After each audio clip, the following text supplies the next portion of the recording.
Consider mine enemies, for they are many, and they hate me with cruel hatred. Psalm 25:19. David asks God to observe his adversaries. The word consider means to see with understanding. David doesn't just want God to notice, he wants divine comprehension of his situation. They are many. Numbers matter in warfare. Elisha's servant panicked when he saw the Syrian army. But Elisha prayed, and God opened the servant's eyes to see horses and chariots of fire. They that be with us are more than they that be with them. 2 Kings 6:16. The phrase, they hate me with cruel hatred, describes violent, unjust contempt. Jesus, like David, experienced this kind of prejudice. The religious leaders plotted his death. The crowds, when given the opportunity, shouted, "Crucify him, crucify him." Luke 23:21. David faced multiple enemies throughout his life. Saul pursued him for years. The Philistines attacked Israel often. Even Absalom, his own son, rebelled against him, and David's close friends betrayed him. Yea, mine own familiar friend, in whom I trusted, which did eat of my bread, hath lifted up his heel against me. Psalm 41:9. O keep my soul, and deliver me. Let me not be ashamed, for I put my trust in thee. Psalm 25:20.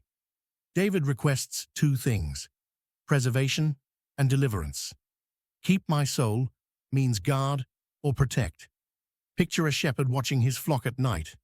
Wolves circle, but the shepherd stands guard. Deliver me goes beyond protection. It means to rescue or snatch away. God doesn't just defend, he rescues his people. Let me not be ashamed. Shame comes from misplaced trust. The Israelites trusted in Egypt and were disappointed. But those who trust God never face ultimate shame. For I put my trust in thee. David's faith in God is more than just an intellectual belief. He places confidence in God's character. The name of the Lord is a strong tower. The righteous runneth into it and is safe. Proverbs 18:10. Let integrity and uprightness preserve me, for I wait on thee. Psalm 25:21. David mentions two guardians, integrity and uprightness. Integrity means completeness or wholeness. No divided heart, no secret, but everything open before God. Uprightness means straightness or correctness. No crooked dealings and no deceptive practices. Job maintained his integrity despite Satan's attacks. Till I die, I will not remove mine integrity from me. Job 27:5. The phrase preserve me implies that the qualities of integrity and uprightness act as David's bodyguards. They protect him from moral failure. Joseph's integrity preserved him from Potiphar's wife, and Daniel's uprightness preserved him in Babylon. The Bible declares that Daniel purposed in his heart that he would not defile himself.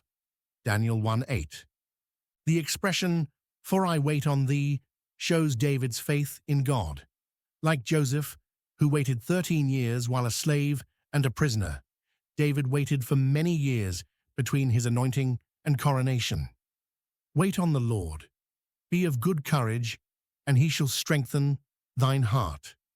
Psalm 27:14. Contemporary believers face different enemies.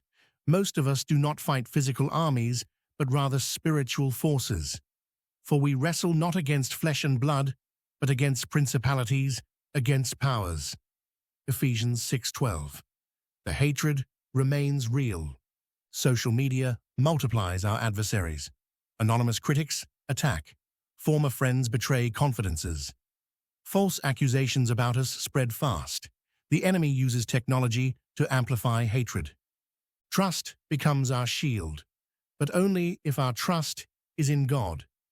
It is better to trust in the Lord than to put confidence in man. Psalm 118, verse 8. Integrity protects when accusations come. Uprightness guards when temptations arise. Waiting on God proves the genuineness of our faith.